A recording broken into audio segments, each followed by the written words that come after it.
So, why is education and critical reasoning part of the solution to events like this coronavirus pandemic and how we as a collective society responded to it?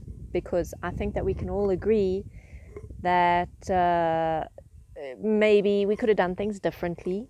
There's been a lot of propaganda, a lot of fear mongering going around, a lot of using strong emotions to sway people to make particular decisions. So this has been taking place in all sorts of different countries with all sorts of different education systems. So let me be clear, the type of education I'm talking about is not mathematics and science and geography and that kind of education. The type of education I'm talking about is actually more like critical reasoning and awareness of different forms of cultures, different approaches to how science can be done, and so on. So I think the biggest challenge in the coronavirus pandemic, we can probably all agree, has been the fear that has been driven into all of us so thoroughly and so well. It started off with media talking about this deadly new virus found in China, and it was going to spread across the entire world and kill everyone. And at first no one really believed it. Everyone was like, I don't know what's going on. But it just kept being brought up more and more and more, and there are very specific words being used that tend to trigger fear responses.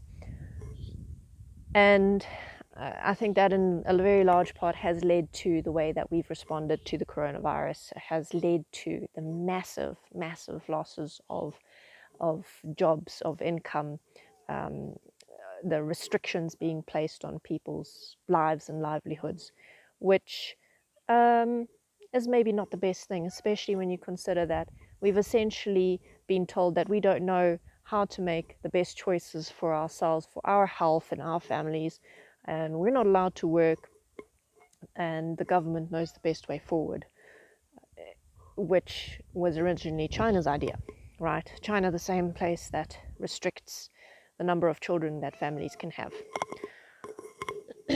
So, how is education, and specifically critical reasoning, part of the key? Well, part of our education should form around a self-awareness, so that we can see when we're starting to make decisions based on fear, when we're starting to play into the propaganda that's going on around us, so that we are able to separate ourselves from that emotional state and start to look at the information that's coming through in a more objective manner, so that we can actually make informed decisions about how we're going to live and how we're going to respond to things, rather than decisions that are made hastily in that fearful state, which all of us can agree that most of the time those decisions don't always turn out to be what we really wanted in the end. So education has been actually more restrictive than it has been empowering up until this point, because when you think of education, you think of school and having to learn all this stuff that most of it you never really use in your life. And you know what? That's not actually what it should be. We should be learning how to function fully and effectively in this world and with each other. We should be learning how to develop relationships, learning how to bring balance to our lives, how to look through information objectively, ask questions until we get to a point where we're satisfied with the answer, not until we get to a point where there's an answer that validates our personal opinions or our emotional state, which is how we currently live.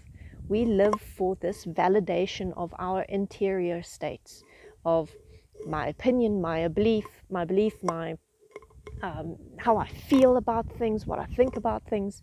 I'm looking for information that's going to validate me. I'm not looking for information that is actually going to lead me to the answer, to some, for lack of a better word, some truth. And I think it has been to our detriment significantly that we